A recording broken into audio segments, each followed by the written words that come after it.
They said she was good with animals. They meant it as an insult. In the court of King Aldrich the Unbroken, the woman who kneeled in the mud of the outer ward and coaxed the dying from the jaws of beasts was not a healer. She was a servant with a useful habit. The nobles called her Wren, when they called her anything at all. And they said it the way you name a sparrow perched on a railing, noted, then forgotten. She wore the gray of the keep's lower household, and her hands were always marked with tincture stains she could not fully wash away, and no lord or council elder had ever looked at her twice and found anything worth looking at a third time.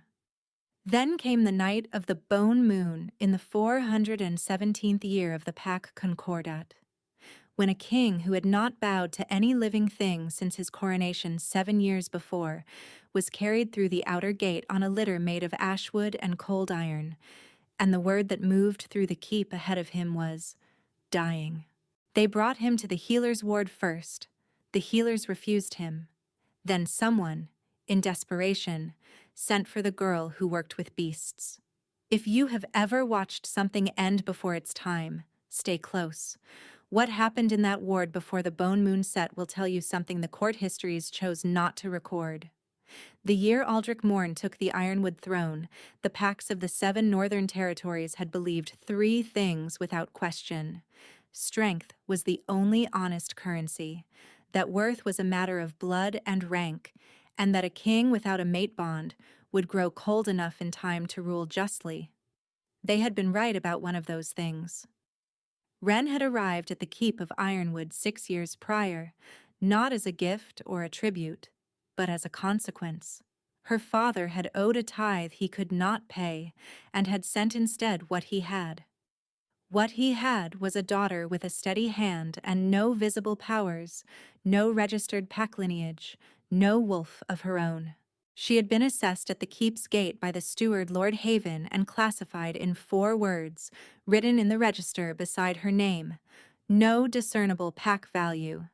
She had been assigned to the outer ward with the stable hands and the kennel workers, and she had done what she was told.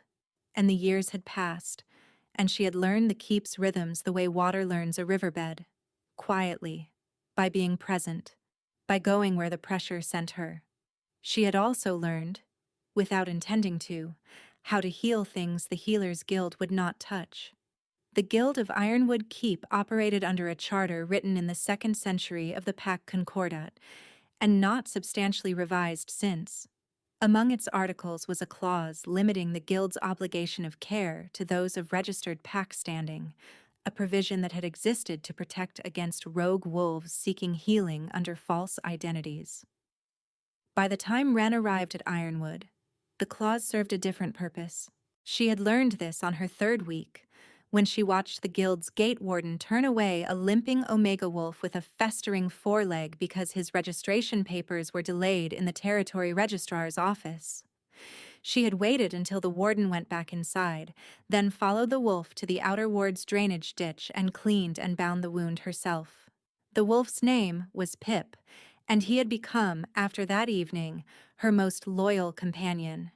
He was large enough by pack standards to be considered a mid-ranked beta, but small enough in temperament to fit his head under her hand when she sat at the edge of the outer ward in the evenings, and she had kept him alive through 2 winters of varying ferocity and 1 terrible summer plague that had taken 3 of the kennel's trained hounds. She had also, over 6 years, kept alive a mountain lynx the falconer had written off, 2 pack wolves belonging to Lord Haven's household guard whose silver-tipped wounds had gone septic, a snow bear from the North Territories whose transport cage had broken and who had fractured 2 ribs in the fall, and 1 very old, very mean cart horse who had belonged to the former queen's household and who no one had had the authority to put down. The court knew about some of these and did not care. She heals beasts, they said, with the specific intonation reserved for things that have their use and no further claim to dignity. Not kings, Lord Haven had said once at table, in her hearing, and the laughter had been general and warm, and she had kept her eyes on the flagstones and continued to carry the water she had been carrying. The king himself had never said her name. She was not certain he knew it. She had seen him, of course. Everyone in the keep had seen him. Aldrich Morn was not a man who could pass through a room without the room reorganizing itself around him, and even in the outer ward, which he rarely visited, his presence announced itself seconds before his actual arrival through some quality of the air, some weight of attention that moved ahead of him like a cold front. He was not up close, what the court painter's formal portraits suggested. The portraits gave him the smooth, commanding face of a man who had been born to thrones. What he actually had was a face that looked as though it had earned something at considerable personal cost, a jaw not quite symmetrical, a nose that had been broken and healed slightly off-center, deep-set eyes under a heavy brow that rested in a permanent expression of assessment, and a scar that began at the left corner of his mouth and ran back toward the ear, pale and old, from something that had happened long before he was crowned. She had formed the impression, from the few times she had been in his vicinity, that he was a man conducting a constant interior audit of every room he entered, cataloging threat and alliance and weakness with the same attention a field surgeon gives a battlefield. She had also formed the impression that he had filed her under something like lower ward, no flag, no action required. The impression had not been wrong, and had not, until the night of the bone moon, had any occasion to revise itself. She was in the outer ward with Pip when they brought the king in. She heard the gate before she saw anything. The sound of iron wheels on frozen stone was different at speed from the ordinary evening traffic of supply carts, and Pip went rigid beside her before she had consciously registered what was wrong. Then the litter came through under the torchlight, and she saw what was on it, and felt something cold travel from the base of her neck to her heels that had nothing to do with the December air. The king lay on his back, eyes closed, the stillness of him wrong in a way that went beyond sleep. His color was gray. His left hand, hanging off the edge of the ashwood litter, was dark at the fingertips, the blood pooling and wrong. The men carrying him moved with the particular urgency of people who are frightened but cannot show it, and behind them came Captain Edric Vane, the king's shadow guard, whose face held nothing at all, which Wren had learned in 6 years was more alarming than any visible expression. She stood up. She watched them carry the king past the outer ward's gate toward the healer's wing. She watched Pip track the movement of the litter with his large gray head. She went back inside the kennel, built up the brazier, and told herself it was not her concern. In the morning, the talk in the lower ward was that the Healers' Guild had turned the king's case over to the senior warden, that the senior warden had inspected the king's condition, and that the senior warden had been heard to use the phrase, "The charter does not obligate us in relation to a king who had, by some mechanism Wren did not yet understand, come to the ward without registered standing in the keep's pack rolls." She learned the rest of it in pieces, the way the lower ward always assembled news, one shard at a time. Aldrich Morn had been ambushed outside the territory's eastern pass by a party traveling under diplomatic flags. The poison used was a compound called ashvale, banned from the Concordat territories for 60 years because of what it did to the wolf's regenerative capacity. Ashvale attacked the bond between a wolf and his pack standing, eating through the chain that let high-ranked wolves heal wounds a lower wolf could not, leaving the victim increasingly unable to recover and increasingly certain there was nothing to recover from. The person who had supplied the ambush party was not yet known. The person who had mixed the ashvale was not yet known. What was known was that the king had taken 3 days' worth of exposure before his guard had broken the ambush, and that 3 days of ashvale in a wolf of the king's rank was, according to the healer's warden, a condition the charter did not cover, because recovery from such a condition was not within the guild's documented competency. The warden had used the phrase, "no viable protocol." Captain Vane had said quietly that he would find someone else. Someone had sent for Wren. She stood in the doorway of the healer's wing's easternmost chamber, and looked at the king and thought that they had brought him here because they had run out of options. And they brought me because they have run out of other running out of options. And whatever is going to happen in this room is going to happen with no one watching who matters. Which means, if it goes wrong, whatever went wrong will be my particular fault. Then she looked at the king's hands again, at the darkening at the edges, the way the skin was no longer doing what skin was supposed to do, and she stopped thinking about the political geometry and started thinking about Ashvale. She had never worked on a wolf of the king's rank. She had never worked on Ashvale. She had worked on a silver compound that did something approximately similar to what she was looking at now, in the case of the 2 guard wolves 3 years ago, and she had not lost either of them, and the mechanism she had used was one she had found in an old treatment archive in the outer ward storage room in a box of papers no one had opened in 40 years. She asked Captain Vane to bring her the following things. She made a list. He looked at the list and back at her without expression, and then went to get them. The king opened his eyes while she was setting out the compounds. His eyes, up close, were a pale gray that looked almost colorless in the chamber's dim light, and they found her with the same quality of assessment she recognized from the rare times she had been in his vicinity. Except now the assessment was underpowered, running on less than it needed, and what it landed on was her hands, steady at the work, and then her face. "You," he said, and his voice had a roughness to it that was not how voices were supposed to sound. "They sent the animal girl." She did not stop what she was doing. "Yes," she said. "The healers refused me." "I know." He was quiet for a moment. She could feel him trying to gather the capacity for something more commanding and finding the reserves low. "You work with the outer ward beasts," he said. "Pip's keeper." That he knew the wolf's name surprised her enough that she paused for half a second. Then she resumed. "Yes." "What you're planning," he said, "won't work. I've been told by 3 people with more formal credentials than you that there's no viable protocol."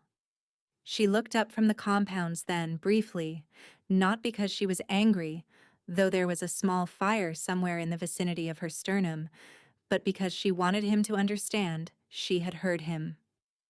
"The 3 people with more formal credentials than me," she said, "wrote the charter that let the guild turn you away. I would think carefully about citing their competency." Something shifted in the gray eyes. She could not name what it was. She went back to the compounds. "If you are still here and wondering what she used, keep watching. The answer is in what the charter's writers forgot to forbid." The archive had contained, among the 40-year-old papers, a treatment record from before Ashvale was banned, written by a healer whose name had been struck from the guild register for reasons the archive did not document. The treatment used a compound of 3 roots native to the Northern Territories, one of which the guild had not classified and therefore had not regulated, available from the outer ward's supply stores in a diluted form as wound wash for large animals. In concentrated extract, combined in the proportions the struck-through healer had described, it did something the formal protocol had no language for, because the formal protocol had been written by people who had decided the problem was unsolvable. She worked for 6 hours. The king slept through the second hour, the worst of them, when the Ashvale compound in his system and the treatment she was applying came into direct conflict, and his temperature dropped to a point she did not allow herself to name aloud. She kept her hands steady and her breathing even and thought about Pip's foreleg, about the snow bear's broken ribs, about the slow horse who had stopped eating and then started again. She thought about the quality of patience required to wait for something that could not be rushed, the specific refusal to interpret absence of progress as evidence of failure. She did not think about what it would mean for her in this keep, if the king of the Pack Concordat died in this room while she was the person in the room with him. At the 4th hour, the color in his hands began to change. Not quickly. The way a room changes when a cloud moves off the sun, the change distributed across all of it at once, rather than advancing from one edge. She sat back and permitted herself to exhale. At the 6th hour, she cleaned up the compounds, set the remaining extract where he would be able to reach it, wrote a set of instructions in her careful hand, and left them beside the extract, and stood up to leave. His voice stopped her at the door. "How long?" he said. Not a question with an inflection, a declarative pointing at the information it needed. 3 days of rest, she said. The extract twice a day. Don't let anyone else administer the second compound. The concentrations matter. She paused. I've written it down. How long? He said again, and she understood this time that he was not asking about the recovery. I've been here 6 years, she said. The gray eyes held on her face. She could feel the assessment running it closer to full capacity now, the inventory he conducted of everything in a room, and this time what it was conducting the inventory of was her. You found a protocol, he said, that the Guild's senior warden had not found. The Guild's senior warden reads the current registry, she said. I read what they'd stopped reading. He said nothing. She left. She was in the outer ward the next morning, her hands in the water trough washing out the treatment compounds, when Lord Haven crossed the ward with 2 of his household guard and stopped in front of her. He was a tall man with a long gray-streaked beard and the specific posture of someone who has had authority long enough to wear it as a permanent physical habit. He had, over 6 years, maintained toward Wren the same attitude of the steward toward a useful piece of lower ward equipment, functional and replaceable, requiring no more ceremony than a cart horse or a good set of tack. He did not have that attitude now. He had a different attitude that she recognized after a moment as displeasure poorly contained. The king spoke to me this morning, he said. She kept washing her hands. I hope he's recovering. He is. Haven's jaw moved in a way that suggested he was reorganizing whatever he had intended to say. He has asked that you be given access to the healer's archives. She stopped washing her hands. The full archive, Haven said, with the specific emphasis of a man conveying something he personally finds unreasonable, including the restricted catalog. The restricted catalog requires guild standing, she said. The king, Haven said, with the tone of a man handing over information he would prefer to be handling differently, has indicated that this requirement is to be waived in your case. She looked at her stained hands. She looked up at Haven. All right, she said. Haven's expression tightened. This is irregular, he said. I know, she said. She was aware that this was not, for Haven, a conversation about archive access. This was a conversation about the fact that something in the keep's order had moved in a direction that Haven had not moved it, and could not move it back, and the thing that had moved it was a woman from the outer ward who worked with beasts. She understood why that was alarming. She dried her hands and went to find Captain Vane about the archive key. The archive access changed things in the keep with the specific quietness of water changing the shape of stone. No announcement was made. No order was posted. The guild's senior warden walked past her 3 days later in the healer's corridor with the expression of a man experiencing a significant revision to his understanding of the world, and 2 of the guild's junior healers began appearing at the outer ward's gate in the mornings with questions. A serving woman named Bet, who had cleaned the outer ward's hearths for 6 years and who had been Wren's steadiest anchor in this place, told her that Lord Haven had called her useless twice at dinner the previous week, which was his standard behavior under pressure, and that the household guard were placing wagers on how long before the king sent for her again. The king sent for her 4 days after the archive access. She came to the chamber he was using for recovery, which was not his formal receiving room, but a smaller working chamber off the north wing, and found him seated at a writing table with the instructions she had left, and the second compound's extract, and a stack of territory correspondence. He looked like a man who had decided that recovering and working were not incompatible activities and had arranged the evidence to support this view. "Sit," he said, which was his form of greeting. She sat. He looked at her for a moment with that gray assessment. He looked like he was deciding where to begin a conversation that had several possible beginnings and no clear hierarchy among them. "The compound you used," he said finally. "How much of it do you have?" "Enough for the rest of your recovery. After that, I'd need to restock the base routes. They come from the northern supply territories. 3 weeks travel." "I've had the steward request them," he said. She had not known that. She filed it. "The archive," he said. "What else is in the restricted catalog?" "I've only had 4 days," she said. "But there are 8 treatment records before the 91st year of the Concordat that the Guild Registry doesn't reference. 2 of them use compounds I've seen used incorrectly in the outer ward in diluted form." She paused. "They were used incorrectly because no one knew what they were actually for." He looked at her hands, which she had the sudden awareness were stained again from the morning's work. She did not move them. "What else?" he said. She told him. She did not tell him everything because 4 days in a restricted archive is not enough time to tell everything, but she told him what she had found that seemed most immediately relevant to a keep that had a healers guild operating under a 91-year-old charter with a 50-year accumulation of undocumented practice. He listened in the way she had begun to understand he listened, which was with the same continuous full-capacity assessment he brought to everything. No response, while the information was incoming, processing happening somewhere she could not see. When she finished, he said, "How long did the Guild keep the catalog restricted?" "Since the charter revision of the 74th year," she said. "Who authorized the restriction?" "The senior warden at the time." She paused. "Who was also Lord Haven's father?" Silence. "That's in the archive," she said. "I know what it means," he said. The gray eyes were level. "I'm asking if you know what it means."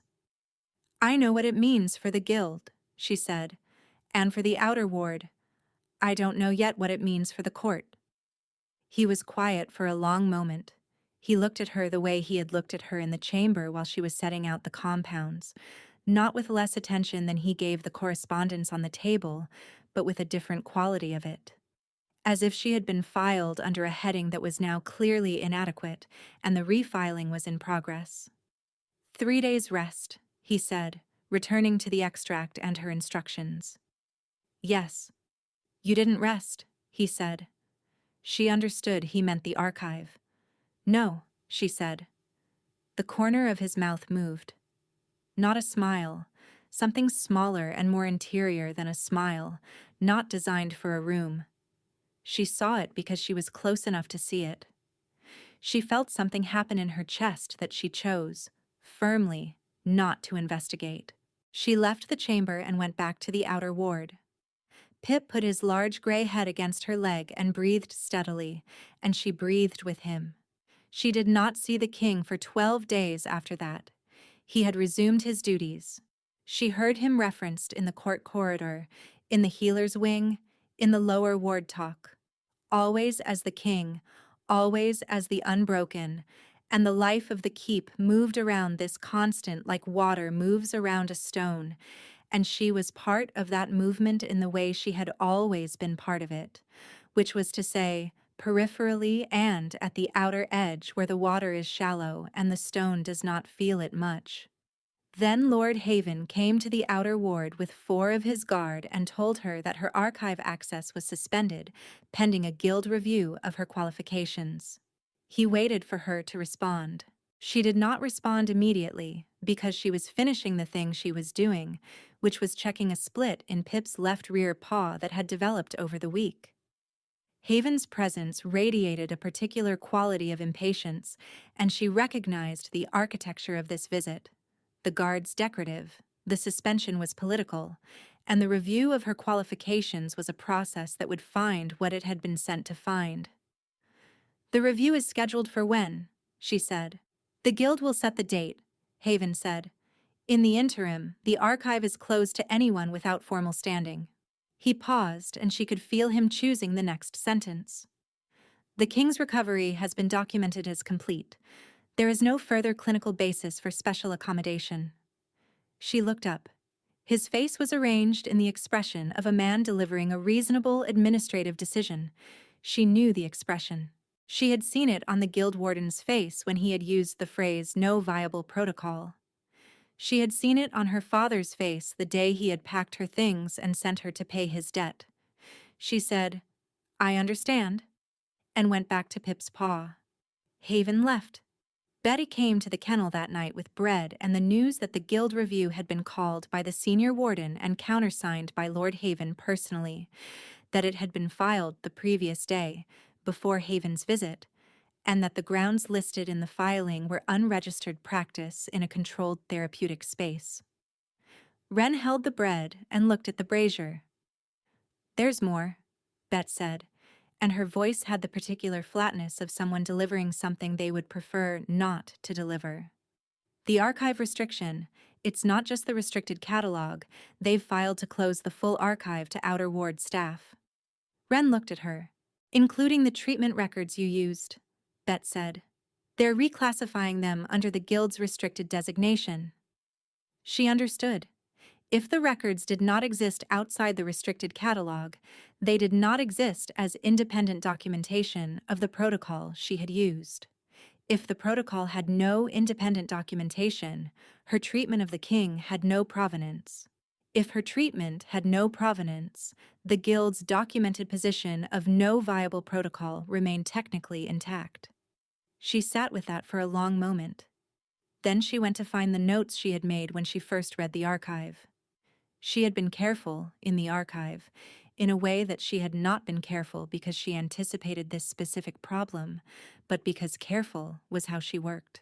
She had copied the relevant treatment records by hand, including the full text of the struck-through healer's compound notes and the archive index entry dated to the 74th year that documented the restriction authorization. She had the copies in the cedar box under the kennel's back shelf, where she kept the supplies she trusted most. She got out the copies. She also got out the treatment record she had kept from the king's 6 hours, in her own hand, documenting the compounds, the concentrations, the timing, the progression of the Ashvale's response to the treatment, and the outcome. She was still holding the papers when Captain Vane appeared at the kennel's door. He was, in the way of men who had been the king's guard for long enough to become part of the king's actual architecture, a person who radiated information through posture alone. His posture at the kennel's door said he had been sent here. "The king wants to see you," Vane said. "The guild review," she said. "Does he know about it?" Vane looked at her. "Why do you think he's sending for you?" he said. She put the papers in the cedar box, put the cedar box under her arm, and followed him. The chamber he brought her to was not the working room this time, but the formal receiving room, which was a different kind of space, larger and colder, built for different purposes. The kind of space that put people in their places by virtue of its proportions. Aldrich was standing at the room's north window when she arrived, not seated, looking out at the keep's winter courtyard. He had the papers from the guild filing on the writing table beside him. He turned when she entered. He looked at the cedar box. "You anticipated this," he said. "I keep records," she said. "I've read Haven's filing," he said. "He's listed the grounds as unregistered practice. He's also requested that the archive be reclassified. He submitted both requests to the guild warden the day before his visit to you." His voice was level. "He filed the review before he came to inform you of the suspension." "Yes," she said. "He knew I would see this filing," Aldrich said. "He filed it anyway." She understood what he was telling her, which was that Haven had filed the review and the reclassification under the assumption that the king's obligation to the guild charter would take precedence over any recent inconvenient events in the healer's wing. He had bet that the institutional machinery would function as it always had.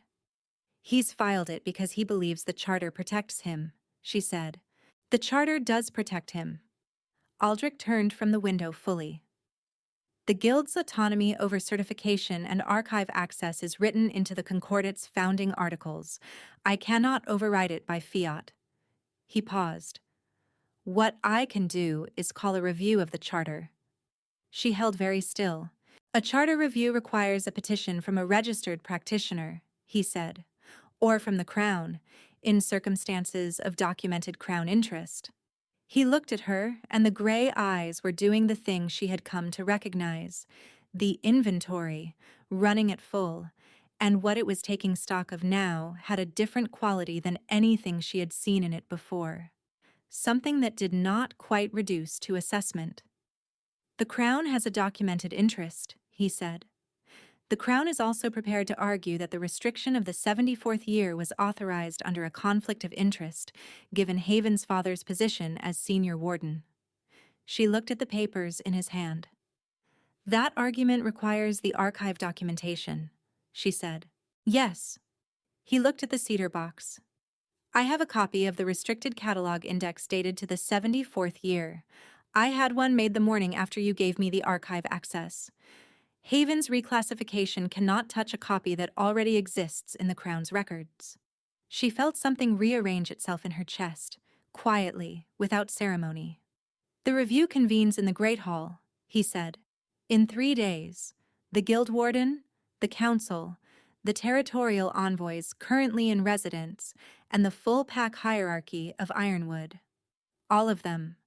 He paused. Haven will be there. She understood. Not a private chamber, not a quiet correction. The room that had rendered the verdict he was now going to revise. I want you to present your documentation, he said, your treatment record, your copies of the archive notes, directly to the Council and the envoys, not as a petition from below, as the record of a practitioner whose methods the Crown has formally engaged. She said nothing for a moment. The cedar box was heavy in her arms. Lord Haven said before the lower ward that I work with beasts, she said. He's said it more than once, in that hall. Yes, Aldrich said. There was something in his voice she had not heard there before, something quieter and more interior than his usual declarative mode. He said it in that hall. That is where this ends. She looked at him. He looked at her. Between them was the distance of the room and 6 years and a cedar box of papers and something else she was not yet naming. 3 days, she said. 3 days, he said. She went back to the outer ward, to Pip, to the kennel's familiar cold and the smell of hay and the sound of animals breathing, and she sat in the dark for a long time with the cedar box on her knees, not opening it, just holding the weight of it. The great hall of Ironwood Keep had a ceiling high enough that torchlight did not reach it, and in winter the cold that lived in that darkness could be felt even at the floor. The territorial envoys occupied the hall's eastern section, 7 men and 2 women in the formal robes of their respective territories, and the council's 7 elders sat at the raised table at the hall's north end, and Lord Haven stood at the right end of that table with the guild's senior warden beside him, and the full-pack hierarchy of Ironwood filled the benches, and Bet was somewhere in the back of the standing section with the lower ward's people, and Captain Vane stood at the hall's central door. Pip was not there because beasts were not permitted in formal review proceedings, but she knew exactly where he was. In the kennel's warmth, his large gray head pointed toward the hall, the way it always pointed toward her when she was somewhere he could not follow. Wren walked in from the hall's side door. She had worn the gray of the lower ward. She had not attempted anything else. She carried the cedar box. The silence that preceded Lord Haven's voice was the specific silence of a room that knows something is about to be said and has already calibrated its response.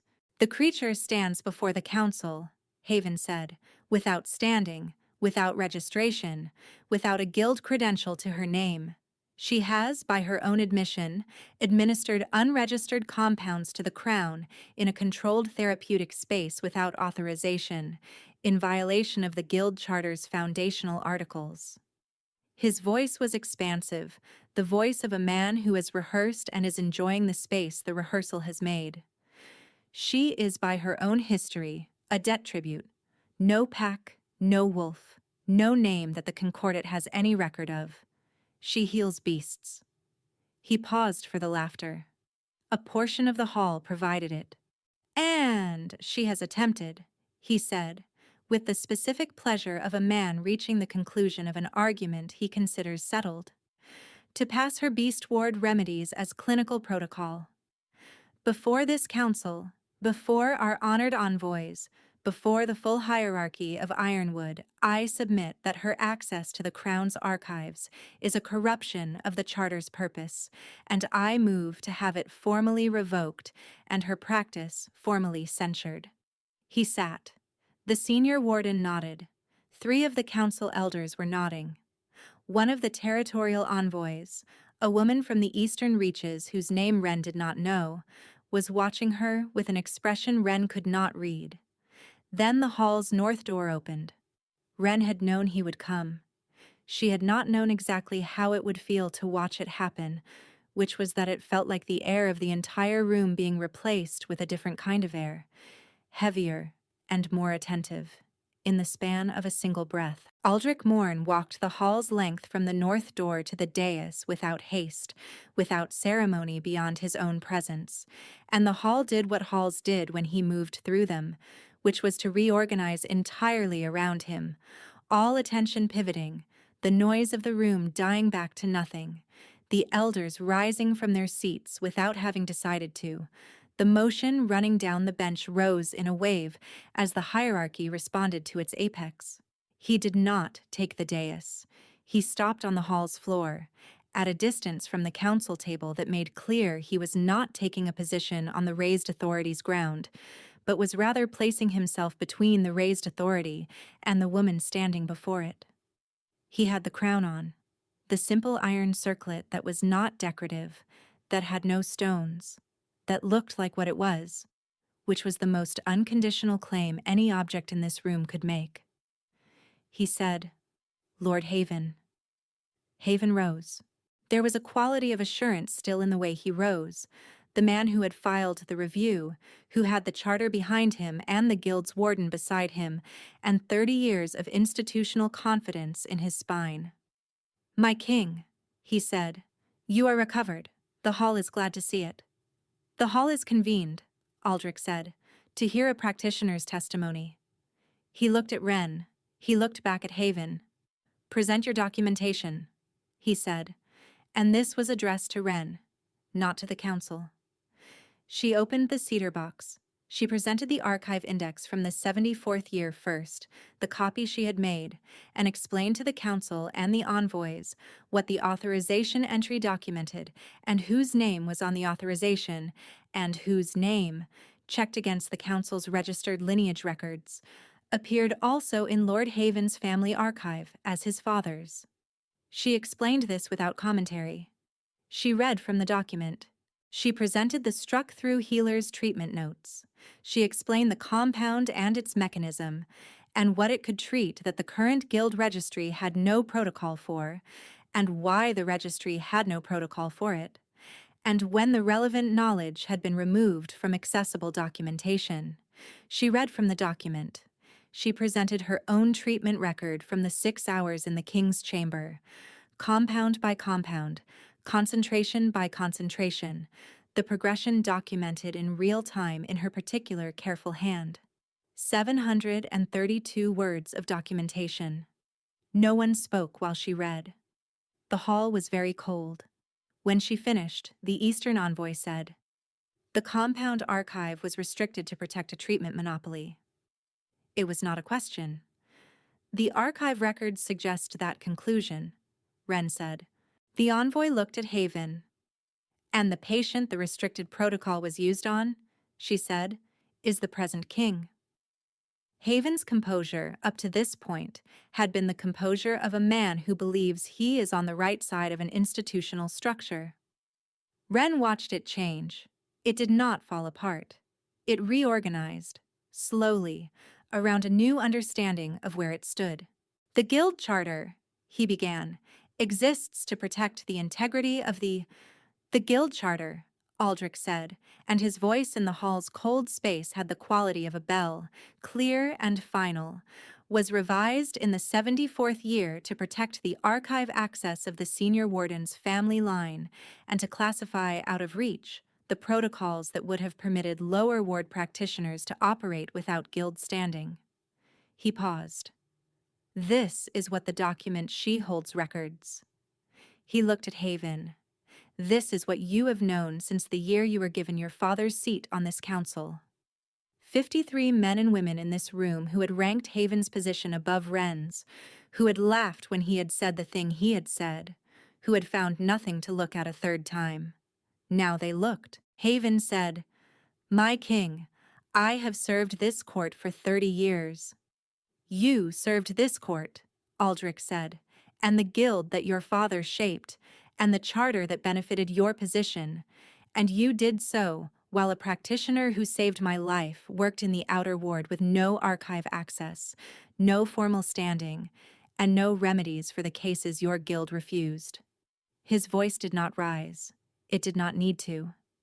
The council will hear the envoy's formal notation of the document's implications for the Concordate's founding review. The guild warden will surrender the restricted catalog to the Crown's records officer. Lord Haven will absent himself from council proceedings pending a formal inquiry into the 74th year's authorization. He paused, and the pause had a weight that the rest of the speech had been building toward. This review is concluded. Haven's face was the color of old ash. The guild warden was looking at the table. The council elders who had been nodding were now engaged in the careful business of not being visibly involved in what they had been nodding about. The envoy from the eastern reaches rose. "The eastern territories will register their notation," she said. "For the record, the practitioner's documentation is complete, and the outcome is documented. The charter revision is warranted." 2 more envoys rose. Then one of the council elders rose. Then a second. Then the first of the pack hierarchy on the benches, a gray-ranked senior wolf Wren had seen in the corridors over 6 years and never been acknowledged by, rose and lowered his head. It was not a gesture he had planned. She could see that in the quality of it, the way it came from somewhere below the deliberate, the hierarchy responding to something the hierarchy could not name but could not argue with. Then the second bench. Then the third. She stood in the cold hall with the cedar box and the documents and the sound of the pack rising, and she did not look away, because this was the room, and these were the people, and this was the moment, and she had earned the right to look at it. Aldrich was looking at her. She could feel it from across the distance of the hall, the way she had always been able to feel it, his attention a different temperature than the air around it. He crossed the hall's floor to where she stood. He was not hurrying. He moved with the particular deliberateness of a man doing the thing he has decided to do, and not the thing protocol has decided for him. He stopped close enough that she could see the old scar at the left corner of his mouth and the gray of his eyes at close range, which was the same quality of pale as winter light off stone. He said, "You came with 6 years of records and an old box and the contents of 40 years of unread papers." "You came with the crown," she said. "Yes." He looked at her with the inventory running, and this time she knew what it was looking for, because she had been cataloging the signs for 12 days, and they all pointed to the same conclusion that she had been, carefully, not drawing. "I have not," he said, "asked you what you want." "No," she said. "I am asking now." She looked at the cedar box in her hands. She looked at the hall, at the hierarchy still standing with lowered heads, at the envoys, at the cold stone and the torchlight and the 60 years of a charter being revised in real time. She looked back at him. "The full archive," she said. "Open access, not special accommodation. Outer ward practitioners on the same footing as guild-registered healers. The struck-through healer's record formally reinstated." She paused. "And the routes from the northern supply territories, when they arrive." His mouth did something that was closer to a smile than what she had seen before, though not dramatically closer. "The roots," he said. "For the next case," she said. "Yes," he said. And then, in the stillness of the hall with the pack still standing, in the quiet voice he used for things he did not elaborate, "I need my healer close. Not the animal girl, not the outer ward's creature, not the girl who worked with beasts. His healer."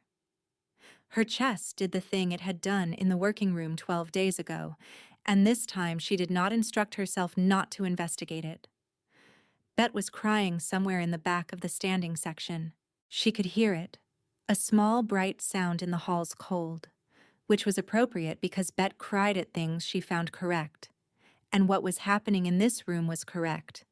And Wren understood that some things that had been wrong for a long time were in the process of being made right, which is a specific kind of correct that carries its own weight. She said, "All right." He held his hand out, not a formal gesture, the gesture of a man who has done the accounting and found the sum. His scarred hand open and steady in the torchlight of the hall, where 6 years of the wrong answer had been given. She put her hand in it. The room did not make a sound. Winter passed, as it does, eventually. She moved her materials to the Healer's Wing's East Archive room, which had a long window that looked over the outer ward, so she could see the kennel's roof from her writing table. Pip acquired the habit of sleeping across the archive room's threshold in the evenings, which the guild's junior healers tolerated with varying degrees of grace, and which the senior warden, whose resignation had been accepted at the conclusion of the formal inquiry, had no longer any jurisdiction over. The struck-through healer's record was reinstated. His name was Osbert. He had been censured in the 71st year for treating a lower-ranked Omega without guild authorization, and had died before the charter revision made his methods untouchable. She read his full record when it came back into access, and understood that he had known exactly what he was doing, both in the treatment room and in keeping the notes. He had been a man who wrote things down carefully, against the possibility that someone would need to read them later. She did not stop working with the outer ward's animals. She added the morning kennel round to the archive schedule and the healer's practice, and if the junior healers found this eccentric, they found it less eccentric after she diagnosed a timberwolf's abscessed second molar by its behavioral changes and prevented what would have been a serious infection by acting on information that no one who was not paying attention to animals would have had. Bet was moved from the outer hearth rotation to the archive room's general staff, which was an administrative adjustment that generated one formal objection from the lower ward overseer and 0 subsequent objections from anyone after Aldrich reviewed the objection. The bone moon came again, a year from the night they had brought the litter through the gate. She was in the archive room when he came to find her. He did not send Vane. He came himself, the way he had taken to doing in the evenings, without ceremony, and Pip lifted his head at the door and put it back down when he recognized who it was. He stood in the doorway and looked at the room, at the papers, at her hands on the documents, at the long window with the kennel's roof visible below, at Pip's gray flank rising and falling at the threshold. 1 year, he said. Yes, she said. He looked at her. The gray eyes, at this distance, in the archive room's candlelight, were not pale at all. They held more warmth than his public face permitted, which was something she had learned to read carefully, and which she thought she would probably be learning to read for a long time, which was fine. She was patient with things that could not be rushed. She said, "Sit down." He sat.